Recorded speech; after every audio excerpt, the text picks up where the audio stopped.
This is Creating a Family, talk about foster, adoptive, and kinship care. Welcome back to our regulars, and a special welcome to you newbies. We are so glad to have you here. I'm Dawn Davenport. I am the host of this show, as well as the director of creatingafamily.org. Today, we're going to be talking with a former foster youth, David Ambrose.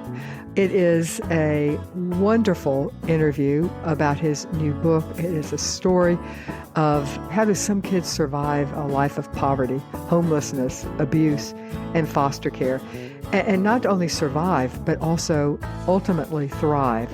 We talk about courage and resilience with David, who is a national poverty and child welfare expert and advocate and author of the memoir, A Place Called Home. He was recognized by President Obama as an American champion of change. He currently serves as the head of community engagement for Amazon.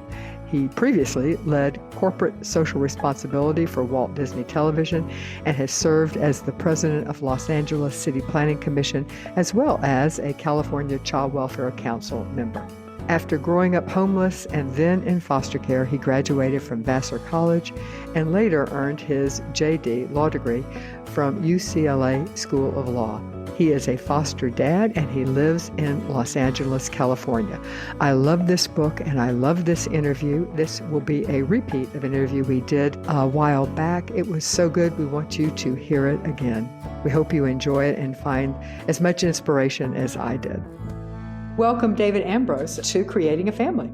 I loved the book, A Place Called Home. It is a memoir. I loved it. It was a hard read, but it also was bizarrely inspirational. I mean, because it was hard. Yeah. And we're going to be talking about the book, but also about your life, but also about, quite frankly, your courage and your resilience. And our audience is predominantly foster parents, adoptive parents, and professionals. So I think we have a lot to learn from you. I thought it would help to start, kind of separate it, because you had time with extreme poverty and homelessness when you were living with your mom, and then you had time in foster care. So I think that the issues are, some of them the same, some of them quite different. So I thought we would separate those times of your life. First of all, start off telling us your story, how you became homeless, how you entered into foster care, and just give us the background. Yeah. Well, thank you for the intro and sharing kind of the things I've done. And the journey to get there is as interesting as many of your listeners have encountered in their own important work. I was born into homelessness. There was no before time. There was no fall from grace. There was just, you're homeless. And from my earliest memories, it was moving from place to place, bus stations and subway stations and parks and shelters and churches and outdoors all over New York City and surrounding areas. And we just were consistently and constantly mobile. And by the we, it's me, my brother, my sister, all of us within a year of each other. Yeah, so you were the youngest, and you had, and all three, it was your brother, your sister, then you, and all three within 3 years of each other. Yeah, and my mom, and that was it. And my mom has and had and still has a progressive mental illness, kind of a laundry list. Mm-hmm. And we just live in a society that does not respect, treat, or elevate or help families like mine or women like my mom. So we went from one crisis situation to another. I start the book sharing a story. That was one of my motivating factors for writing the book. In Los Angeles, in many places, there's a homelessness crisis. And I don't know that it's more. I think it's just more visible. But I share the first story because so much of the dialogue has been about cleaning it up. Uh-huh. And I have been very offended by the it of it all. We dehumanize a whole people, my people.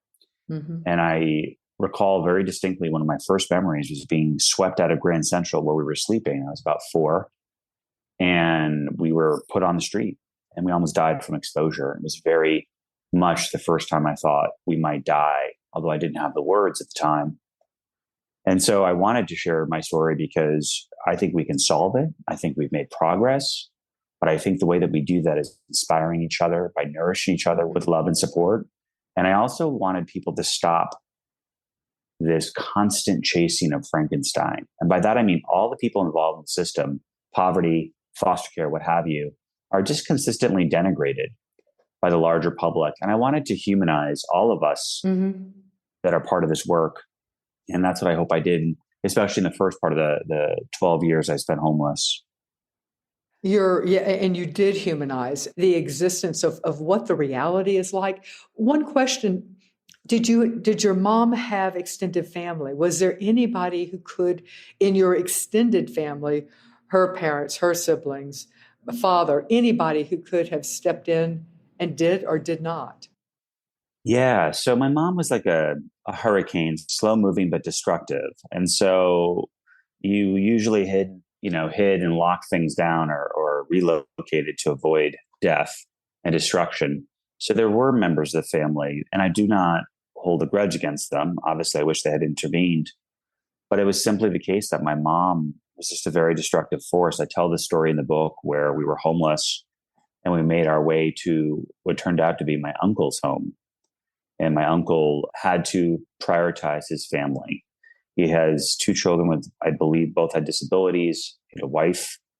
And my mom apparently had been there before, unbeknownst to me, and she was not welcome, and neither were we. So he turned us back out onto the street in the middle of winter, which was not atypical. Family systems.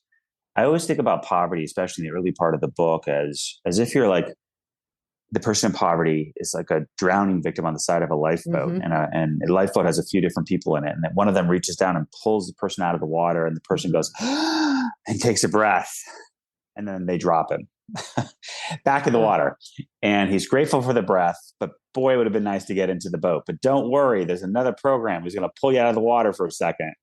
So it was just a constant feeling like this for my mom, who just, there was no end to the processes by which she had to pursue to access benefits. And some of it was just Kafkaesque, like you needed an address to apply for rental assistance. We were homeless. Food stamps, and they would warn you about not overeating when we would always run out of food in the middle of the month because there were never enough. So there's these bizarre moments in the system. But then again, I am a child of welfare. I would not be here without our imperfect child welfare, foster care, and poverty reduction systems. So I remind people of that, because if we constantly scream fire in the face of the public, do you know what we have to pay? We have to pay firefighters. The public does not want to run into a burning building. And the reality is, in my lifetime, we've halved the number of kids living in poverty. We could do more. We should do more. But we should also nourish each other, like I said, with the belief in each other that we're doing the work. And we need more of that messaging. Yeah, we absolutely do. I hope you are finding this conversation as fascinating as I am. As you can tell, I loved both the book and I am enjoying talking with the author immensely. I want you to know that we have other free resources that are available to you. We have 12 free courses that are available through the support of the Jockey Being Family Foundation. Thank you, Jockey Being Family. And the 12 courses are parenting type courses. They're really intended for people who are in the actively parenting. Go to bit.ly/JBF support. That's bit.ly/ all one word, JBF support, and check out the variety that is there. I think you will find it inspirational and enjoyable. All right, so you lived mostly homeless for the first 12 years of your life, but part of your mom's mental illness was also extreme abuse, and you never knew how to predict it because she wasn't always that way. Yeah. I talk about it a lot. Is part of what we had to do was predict the unpredictable, and to the extent we could, mitigate it. My mom's violence was unexpected in terms of the exact moment, but always coming. And it was not just the physical violence; it was the expectation of such that created, I think, lifelong trauma. You know it's going to come. You don't know when it's going to come. And sometimes you can see certain things that would trigger her. And then around us, it was just a community of violence, be it the folks in the shelters or what we saw in the streets, and even violence in a different way. When I was growing up in New York City, it was the AIDS epidemic, and all around us were men dying in the shelters. So there's so many different types of deprivation and violence. It was almost white noise, even though it was painful. It was just what our day to day was.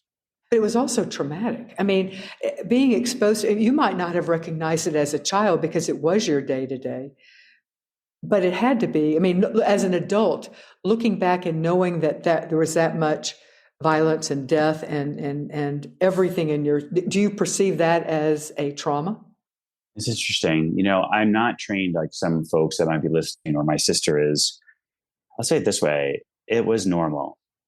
A lot of folks, there was no deviation. There was no like, this is atypical. So it was a very intense furnace that made me the steel man that I am. And I reacted to it in a certain way, which I talk about, particularly when I entered foster care, which is I shut down part of my emotional capacity. And so in that, sure, it was absolutely traumatic. And then the violence related to my sexual orientation, immeasurably damaging. So yes, absolutely. But also today, I am my mom's caregiver. I am one of her caregivers. I'm one of her guardians. I have two siblings that are, we're jumping ahead a little bit, but they're wildly successful, healthy, with families and marriages. So absolutely yes. And success doesn't negate that people still operate with trauma. But I think we all take it in and do different things. What I often would do, and how I describe it in my mind, is I would take all these experiences from as early as I can remember, but really when I entered foster care, and I would put them in a clear plastic box, and I'd put them on a shelf. And I could see them. I could see what it was because it was clear. I would write down a description. I'd file it away. I knew where it was intellectually, but I didn't have to feel it. And that's how I got through every single day of just yet another mountain to climb. But in my late 30s, the shelf broke. And I realized that my coping mechanism was profoundly unhealthy. And you call it trauma. It was just it was not the right way to interpret and interact with the world. And yet it survived. It saved me and helped me survive. So often our coping mechanisms were life-saving. They are not necessarily life-affirming as we move on, but without a doubt, it might have saved your life. Absolutely. Before we leave some of the poverty, that part of your life, the first 12 years, the poverty and abuse and homelessness, what was school like for you during that? Homeless youth in school, homeless children in school are a real issue, but I think so often they're the tip of the iceberg because they're the ones who are attending school. The vast majority of homeless children don't. But anyway, so what was your ability to go to school? I really don't remember much school until I was in my early teens. There were periods where we were in school, and those periods were super important, but they were infrequent. But they were places where we were warm or cold or dry, where we were not hit. There were moments of just beautiful kindness expressed in weird and beautiful ways. Like I had a teacher who would slip granola bars in my bag, knowing that we would not eat. I had a school nurse. I remember very distinctly the first time I was treated for lice at school. To my recollection, was one of the first adults to touch me, not in violence or otherwise, just a complete compassion. And I enjoyed her touch. It was so loving. And that was in the context of her, if anyone's ever had lice, that shampoo is not fun. And yet I remember it so warmly, where this adult. So, and the lice pick, and that's not fun either. And yet you were probably loving the touch. And it was just a beautiful moment where an adult was tenderly caring for me. And then, my real education was sometimes at the hands of my mom's fists, sometimes at the indifference of the public. Often the lessons were never taught in school books. I learned to read not in school, but because of my mother, and then in public libraries, where I also learned to, wash our clothes and bathe myself in the Wendy's restroom, or how to make tampons for my mom out of toilet paper and paper towel when she needed those. It was one of my jobs. So education is an interesting word. I think it is the transmission of values, ideas, and norms as much as it is information. And I learned a lot on the street, and it has made me successful. It has also been a limiting factor at times because you can't immediately apply the same characteristics and skills. You have to sometimes weaponize them differently. And I've done that through wisdom and age. So my last question in the section on poverty, homelessness, and abuse, what should adults who encounter or work with homeless children or youth know? What would you want them to know if they were to encounter you when you were a 10-year-old, 8-year-old, 11-year-old, 12-year-old? I want them to do two things. One, we have to talk about this topic. Outside of our immediate circle, maybe our therapist and our loved one, I don't think enough people involved in the system talk about it to their communities other than the crisis moments. And I think we need to do a lot more dialogue to make it central to our conversation. 8.4 million kids live in abject poverty in this country. And yet, not since 1999 in a presidential debate has anyone said the word child poverty. There are thousands of coal miners who get talked about all the time. But the 8.4 million children don't have a constituency. They don't vote. They don't have political power. The only people we have are the folks like you just asked about, is the people doing the work. And we need these frontline workers to take on yet another task, which is to central this in our conversation. One-on-one, first and foremost, I think you need to take care of yourself before you can take care of others. I always love that, when the plane is going to go down and you have to put your oxygen mask on, put yours first. I think what I see and experience firsthand and through my own advocacy, folks burn out. Really good people burn out. And we need people to stay as they gain experience, not leave. So take care of yourself. Not every single moment is a crisis. And I often only interacted with my workers or people that were involved with me when the proverbial shit was hitting the fan. And I didn't have relationships with these people outside of that context. And because I was a relatively, quote, good kid, I was often just ignored or overlooked or spoken to just before court. So I would say try and work with your folks outside the context of a court date or a crisis to the extent you can. To the extent you can. I mean, I talked with a worker not long ago, and I think she had like 18 to 20 kids on her caseload. And I'm like, what do we expect? Now let's move into the foster care part, because you're getting there. So eventually, around the age, I think it was the age of 12, it's up to this point you had been protecting your mom, or you had been fearful of child welfare, and your mother had or foster care, and your mother had certainly instilled that fear in you. Your brother you and your sister helped him plot an escape. So he had gotten out, and you made a decision after one horrible event that whatever foster care was, it had to be better than what you were currently living through. And you also, I think, realized that you would be killed if you stayed. That her mental illness was such that you were not going to survive it. So you reported her, which had to be terrifying. And you weren't sure that they were going to take you away, which made it all the more terrifying. But they did. And so your thought, of course, was, okay, finally, I am not going to be abused. I am not going to be homeless. I'm not going to be hungry. But that is not your story. So as much as those of us who train and support foster parents want to believe that there that there are happy endings, and there are, of course, but they're not all. So tell us your foster care story. I think you were 12 when you finally reported, and they finally started believing you. I entered foster care, and my social worker told me years later that I was the first kid she saw to be excited about being detained. And I was. My mom had nearly killed me again, and which precipitated the last interaction that sent us into the system. And I was initially placed in delinquency facilities due to my sexual orientation, which is no longer the case, but it was the case for me, where as many of your listeners will know, but if the public is listening as well, basically kids are ranked and different placements are able to take different rankings. So if you think of 1 through 10, someone at the scale of 10 might have, physical disabilities that require around the clock care, for instance. Well, I was a queer kid. That was a 10 as well.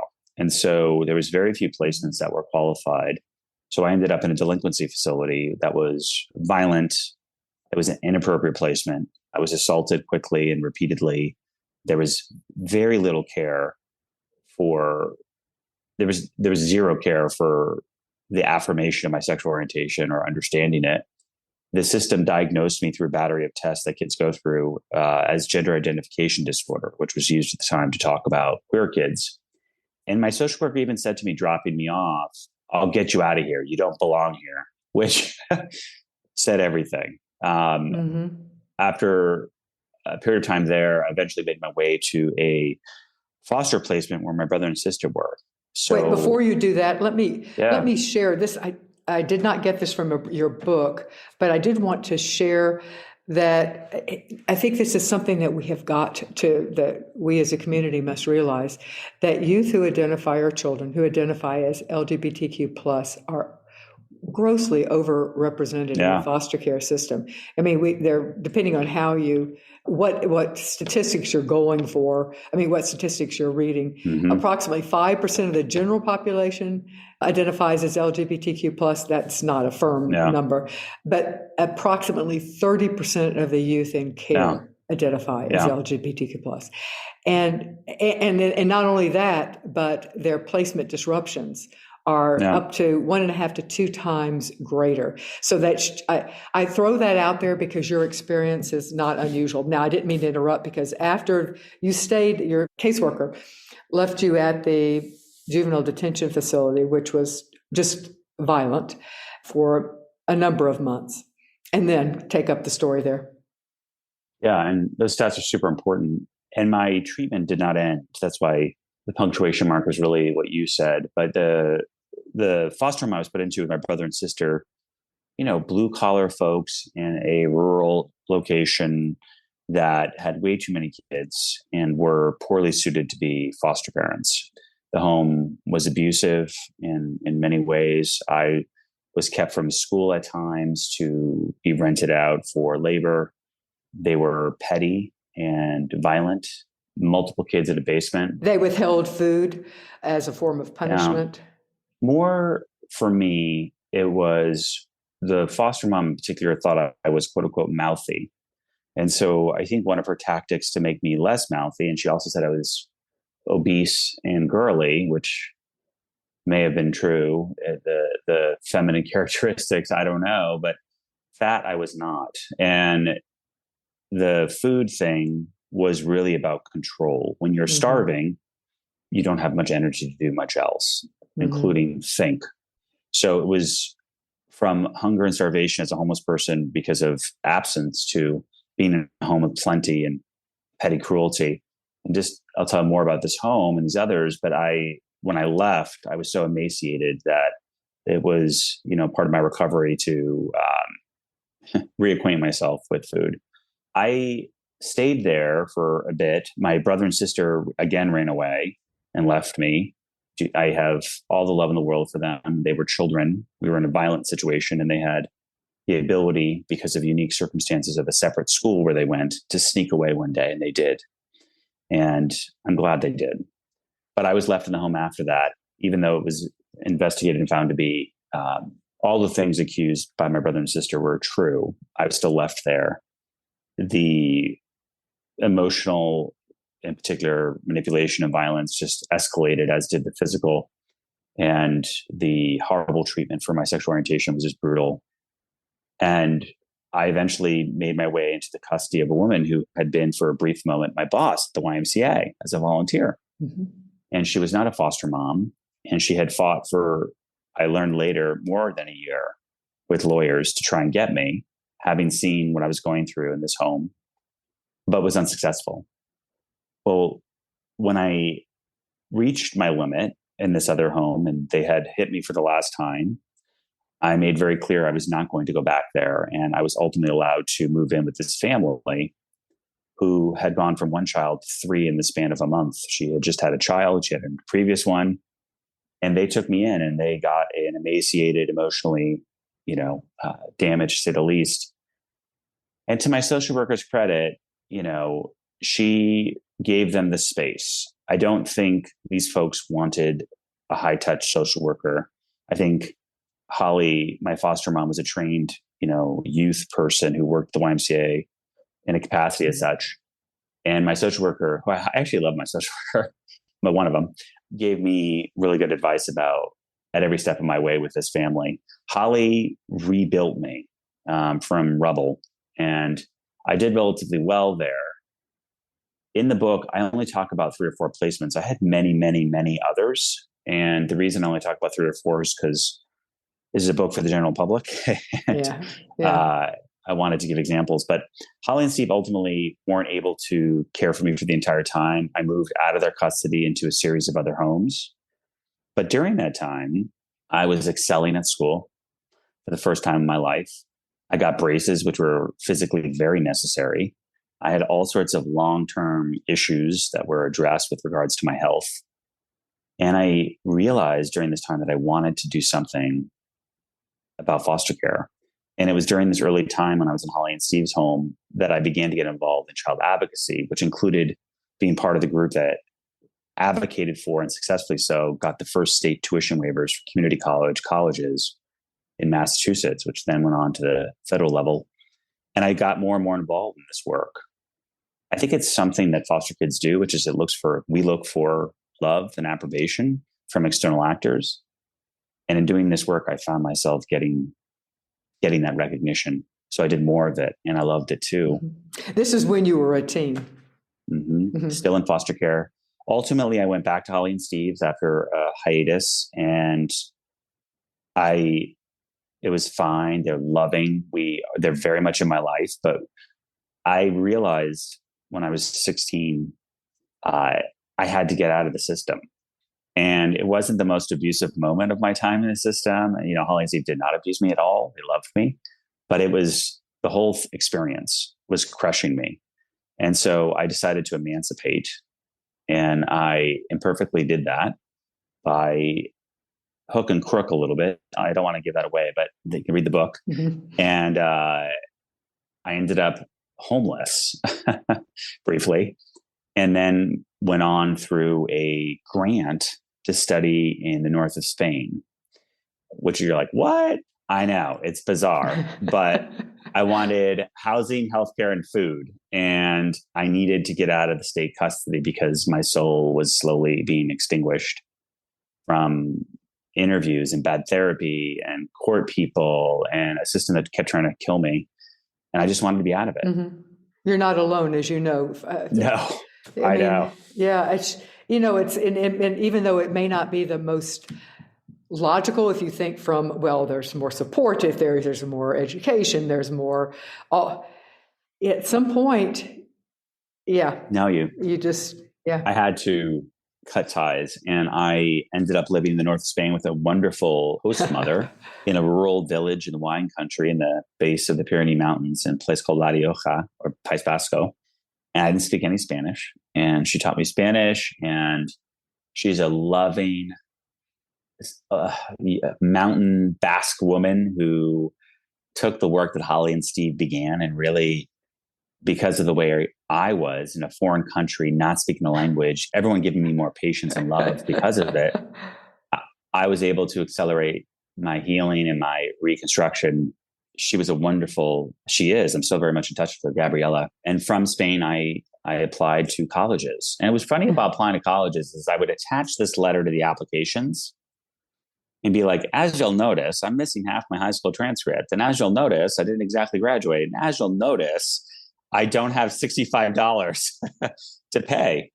And all of these schools were like, well, if you don't have money. So they sent me back my package to the north of Spain. If you just think about that for a second, and it was for want of the fee, nothing else. And the one of the colleges was a fee, but Vassar admitted me. And their policy was, we'll admit you and then we'll figure out your financial aid and we'll make sure you can come. And that changed my life yet again. Vassar opened up so many doors to me in so many ways. I kept coming back to them with the unique circumstances of foster care. My first semester, I went to buy the books, and the school book lady, I handed her my student ID at the bookstore, and she's like, "Why are you handing me this?" I'm like, "For school books." She's like, "Oh, no, you need your parents' credit card." In my dreams. I'm like, yeah, I need my parents a lot. So I constantly ran into these weird moments where I was so angry because they got all this way. Like the first time the dorms closed, I slept in my car until I scraped enough money for a hotel. I had to work all these jobs, which really put a strain on me academically to keep up my GPA for my scholarships, which are a GPA mained. And then on top of it, just culturally, what was around me was an incredible level of wealth and privilege that I wanted to belong to, but I absolutely did not belong to. Folks would invite me to sushi. I remember that. I was like, what the hell is sushi? And then I'd go, and then I would just be like, no, I'm full. I'm not hungry. I was starving, but I couldn't afford to contribute. And all the kids would complain about the food in the cafeteria. And I'd be like, in my heart, I'm like, this is amazing.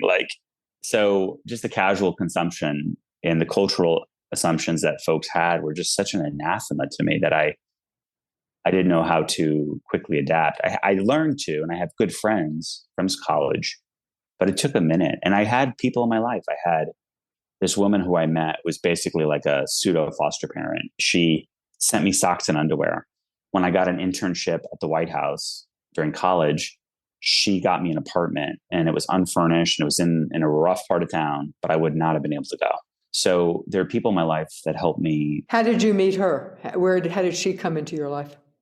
She was a volunteer. When I went down to DC again and again as part of this group that I co-founded called the National Foster Youth Advisory Council. And then later on, I was part of something to stop trying to cure gay kids in care with Child Welfare League and a joint initiative with Lambda Legal. I kept going to DC, and I was so lucky to go through media training many times with the same individual. And she is the woman, she's in the book, her name is Tamar, who became my pseudo-adopted foster parent during college. And even today, she's helping me get press for my book. But at the time, she was a media trainee, she was communications for nonprofits. But there's these individuals like that. And flashing back just for a quick second, there was this church that we slept in when we were homeless, and we met these parishioners there, one of the deacons. When I got to Vassar, I looked him up. I sent him a letter to the church, and I thanked him because they're these angels. How did you remember? Because you probably were 12, but still, they were an angel. They were a bright shining light. That's how I guess. There are these moments when you touch that, people call God or the universe, and generosity at moments kept me alive. And it wasn't just like I was starving. Like, they sent me to summer camp, and there are moments of renewal when you see this thing that could be, and it inspires you and it nourishes your soul to be like, okay, I'm going to get there. When you see it and you're able to live in it. And they put the three of us in summer camp for a week, but it was like the most blissful week of my childhood. And then they always were in my heart. There's a bunch of people like this. And I reached out. I actually sent a letter to a teacher too. I sent a letter to the church addressed to them. They wrote me, and then they started sending me a check at the beginning of each semester for $120 to help me defray the costs. And was that enough? No, it was like 2 textbooks. But was I grateful? To the depth of my soul. And I'm still in touch with them. They're beautiful people. So what did you say in the letter? I just want you to know that I am here. I am doing well. Thank you. Or what did you say? I expressed gratitude. I said, I don't know if you remember us. And, they wrote back and they're like, of course we remember you. And it's funny because what some people have said to me is like, why didn't they remove you from your mother's custody? They go immediately to the, why didn't you? Why didn't you? And I stopped that because I don't ask people to do what's impossible for them. I ask them to do what they can do, and not what I want them to do, because that's just not realistic. They instead decided this is what they could do. And thank God for it. So I wanted to express my gratitude. I have done that throughout my entire life, even like during college, but ever since then, we don't do enough of that. And I constantly try and do that. And I like to write it. And these folks are still in my life. I mean, not in a big way, but every year we exchange correspondence and holiday greetings and birthday. But that's one of the ways I got through Vassar. I worked jobs, I applied for random scholarships. And then I started working on reform. Like Chafee was one of the first bills I worked on to provide transition age youth resources. But then there were these other things like when you apply for financial aid, you have to prove you don't have parents. On the FAFSA form, how do you prove a negative? And the truth is you do have a parent. But how do you prove that this parent is incapable, is not supporting you, unless I guess if her parental rights were terminated, but still, Anyway, so college was an amazing time. I got to do some incredible experiences. It was also a place where I renewed and continued growing. I stayed very much in child welfare reform in all sorts of ways. I sort of came out as I got to get more and more work done on this movement to stop trying to cure gay kids.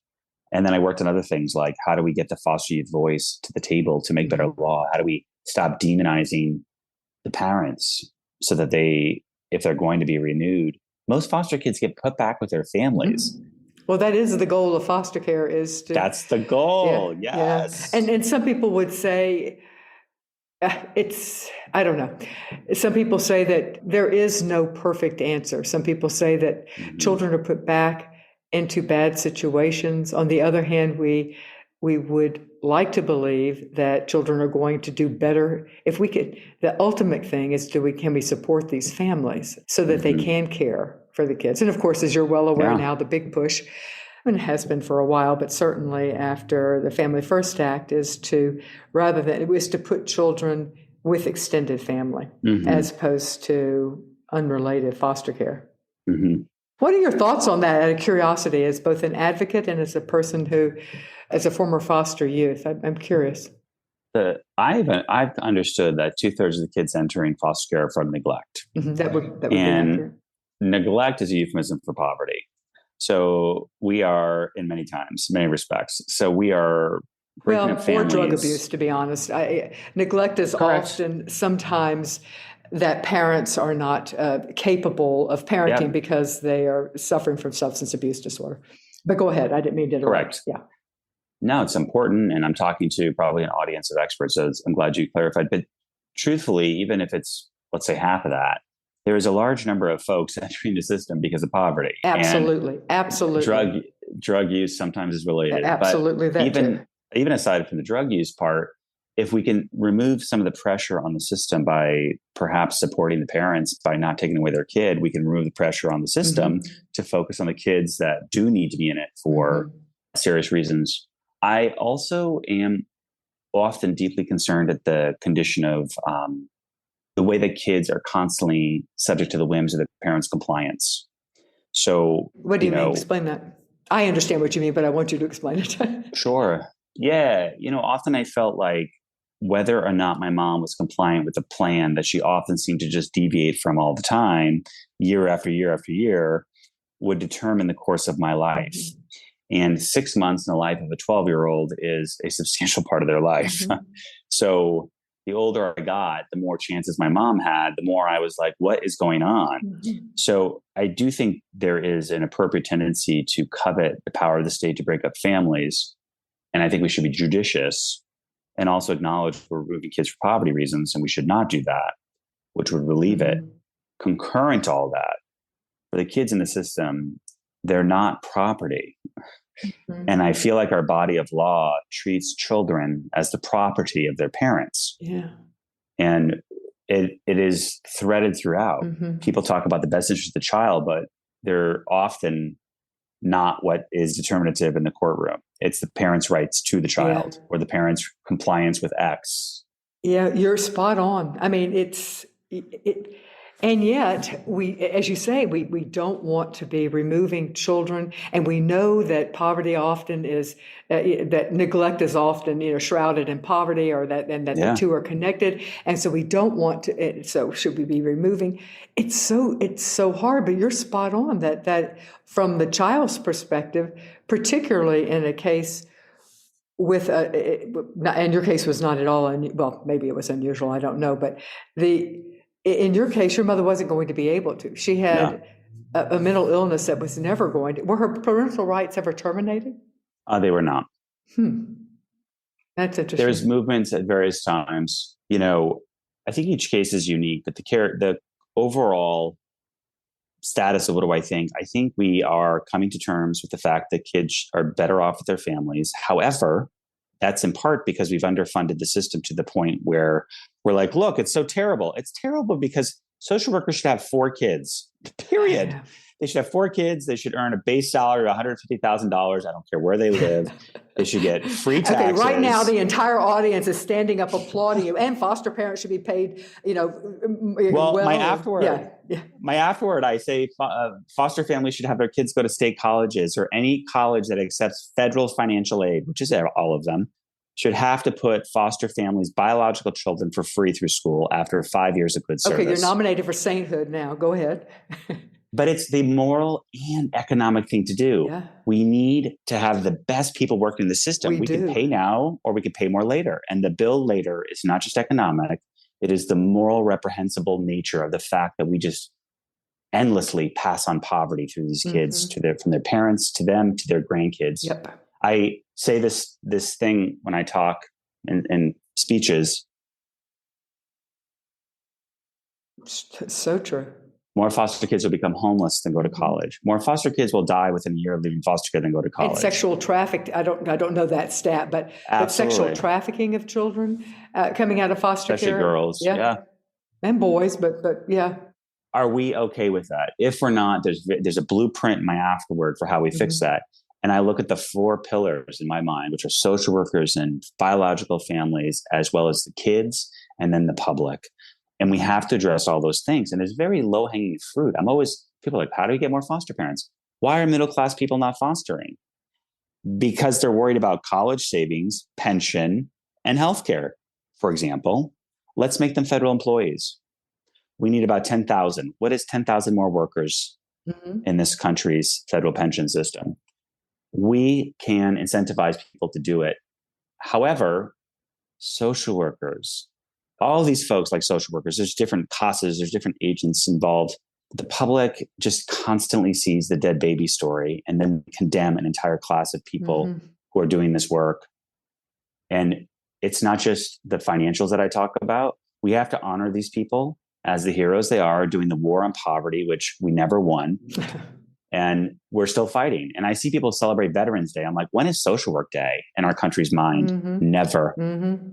And yet my sister, a social worker, every day should be her damn day. I did her taxes one year. I'm like, why are you spending so much money on your kids? And I don't mean her biological, and not every one of them is a saint. I didn't have great ones, but what profession is? But at the end of the day, we need them to be fully supported to do this work. That means, what can we do to ameliorate churn? What can we do to support them emotionally? And churn is huge, etc. Churn is huge.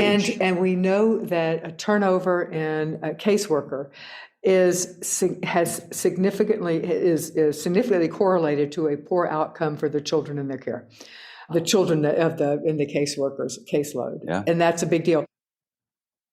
People find out about podcasts from other people, i.e. word of mouth. And that is the best way that if you want to help this podcast and the nonprofit Creating a Family, the best thing you can do is tell your friends and families about the podcast and why you like it and how you found it. So the podcast is called creatingafamily.org.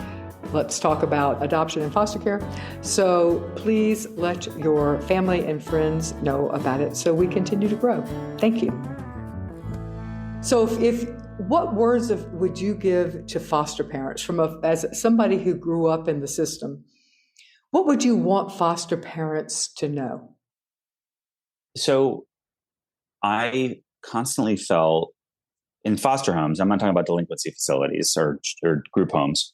Look, it's a bit of an arranged marriage, isn't it? And we're thrust into each other's homes with very little consent. Well, in your case, no consent at all as a child. Yeah. And even if you're consulted as a kid, often the case is such that there's not enough placement, so you're going to go to this home. So you're receiving someone who is essentially being placed in your home with very little say in that. How would you feel? And then this is probably not your first home, so you carry all this baggage, and then you're in a home that may or may not share your values, however you want to define that, and or have a different religion. I've been converted to every religion in foster care you could possibly imagine, and then you're thrown into a different school, and by the way, that's going to happen a couple times in your life. Mm-hmm. So, and then the part that also was particularly galling was act like a child. I heard that so often, and they meant different ways, like go play or go make friends or go this. I had no skill set to do any of those things. You hadn't been a child. Ever. You had been a protector of your mother. You had been holding together of the family. Yeah. So, and I also experienced things that adults don't experience. I've seen dead bodies. I've been like, the front line of the AIDS epidemic in the New York City in the 80s, living in. So the whole concept of this idea of like flip on a light switch and go be a kid is absurd. And so I don't know what the answer is from a parenting perspective, because each case is so unique. Each kid, each family unit, however we define that, is going to be different. But I would say realize that you're dealing with an imperfect human that does not necessarily have the cognitive capabilities of acting like an adult, but or in very many respects. Yeah. Exactly. But both at the same time. And that inconsistency, that friction is where a lot of pain points come in. Mm-hmm. So permission to do this or that, it's like, oh, we're teaching them discipline. No, it's kind of condescending and dehumanizing. Mm-hmm. So I go from caregiver in my family to, I have to ask permission to go in the fridge, or, these things. You're like, wait a minute, I led my family and everyone's now trying to shoehorn me into this other personality. Mm-hmm. And then at school, it's just this complete culture shock. You're basically going through boot camp all of a sudden, like in Fort Bragg, and you're in boot camp. So I think a lot of, I'm a foster dad. I know lots of great foster families and foster parents. And I think the practice has changed substantially since I was a kid. But I would say, what would I want them to know? I think one of the hardest parts for me was I couldn't undo the life I had led to that point, and I couldn't forget it or leave it behind.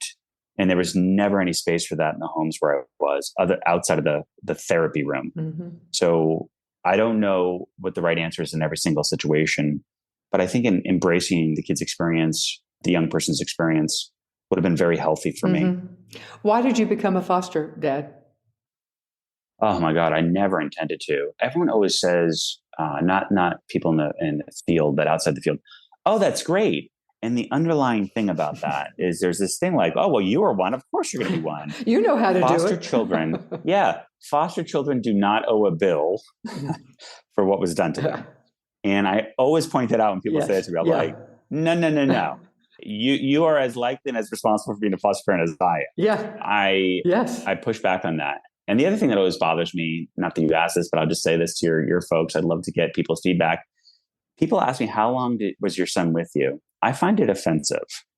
When my brother and sister had kids, biological children, from the moment they met their child, they were in love. And it didn't matter if it was 6 minutes, 6 months, 6 years, or 16 years. So my son came into my life as a mentee.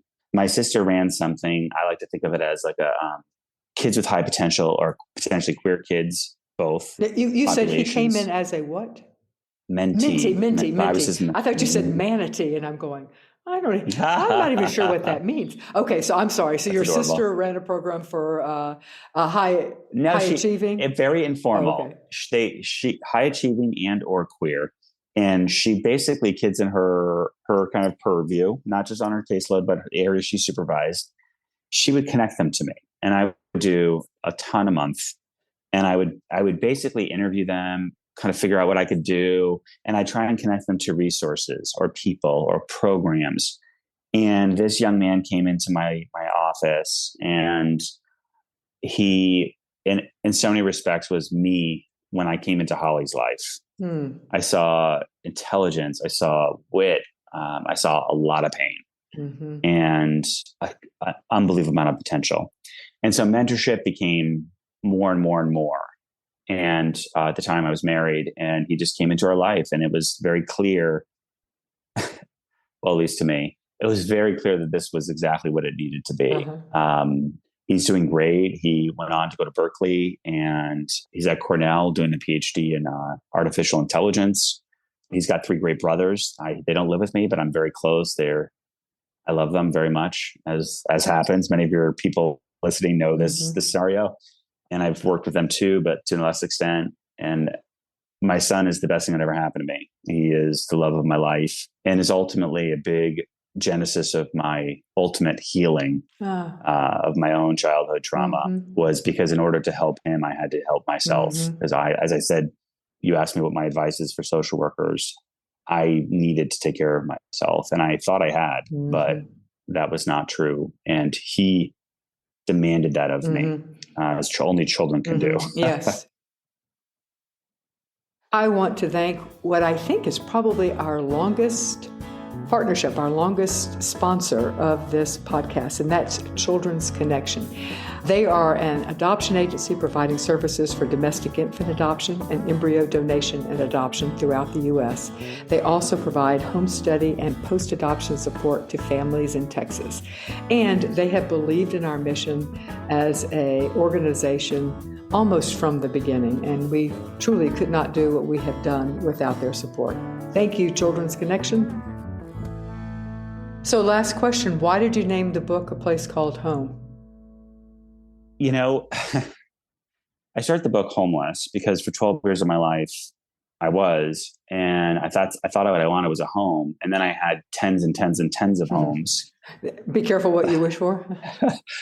No, it ultimately was what I realized was my home is not a physical place. My home is the belief that I have lived the life that I have lived. I've been put through what I've been put through, and had the chances and opportunities to make me a tool to apply those to help kids like me, so that kids that come after me do not have this experience, the good, the bad, and the ugly. And that is my home. That is my mission. And that is what gives me fire. That is what makes me feel like I'm alive. And that is inside of me. And I realized that in this whole long journey of A Place Called Home, I had it all along. Well, on that beautiful note, thank you, David Ambrose, author of A Place Called Home. Thank you for being with us today. I enjoyed the book immensely. I recommend it. You will finish the book feeling uplifted, and the afterward is worth the book as well. worth the cost just to read the afterward. So that's the tease. You got to get the book to do it. All right. Thank you so much, David, for being with us today. My pleasure. Thank you.